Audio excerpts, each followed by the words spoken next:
We're now going to move to a time, to a ritual.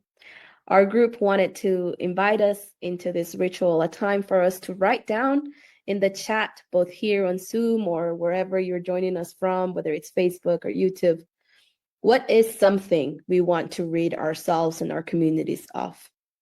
You'll have some time in a little to reflect about what we need to be cleansed from, what we want to change and transform. But before that, some further grounding.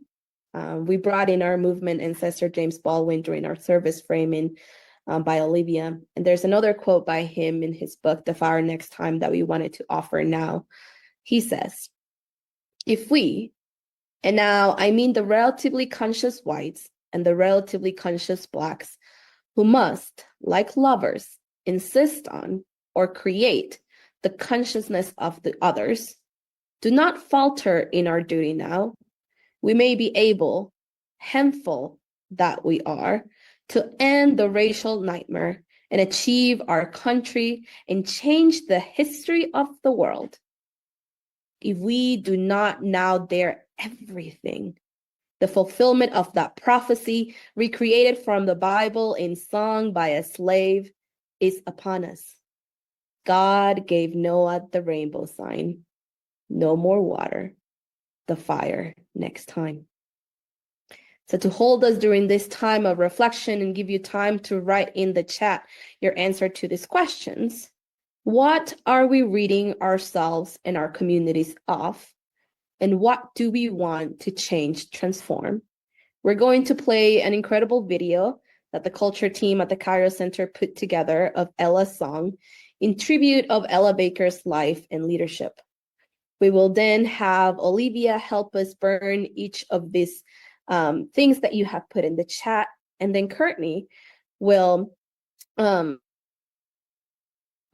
gather a representation of those ashes and plant them in one of her plants for this to be nourishment and a source of life to continue to ground our steps and this movement. We who believe in freedom cannot rest. Yes. We who believe in freedom cannot rest until it comes. Oh, we who believe in freedom cannot rest. Oh, we who believe in freedom cannot rest until the killing of black men, black mothers' sons is as important as the killing of a white man, white mothers' sons. Oh, you believe in freedom cannot rest. No, no, no, you believe in freedom cannot rest.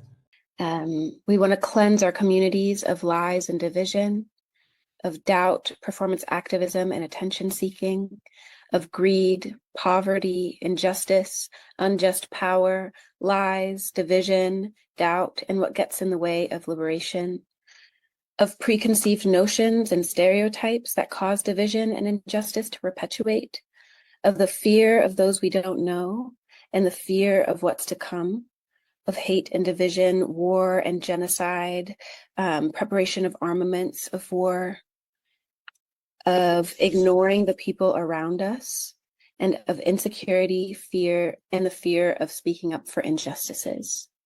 So I have like a fire safe process of a candle in a bowl of water that I'm going to burn, and then I'll show you all the ashes, but I can't like hold my computer and the bowl. So 1 second.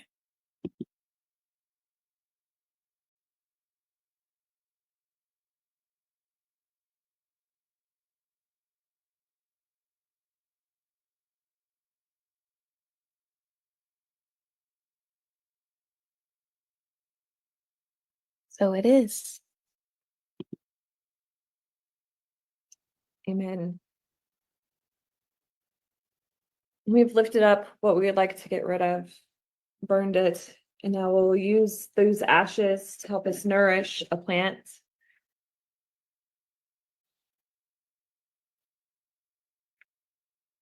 It is a big aloe plant, which has had lots of sun down here in Florida.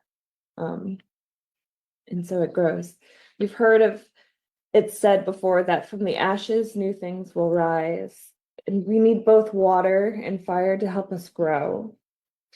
And so without the baptism of water or the baptism of fire, we would not become who Christ is calling us to be. And so as these ashes represent what we want to get rid of, let the new from the ashes be what we want to become.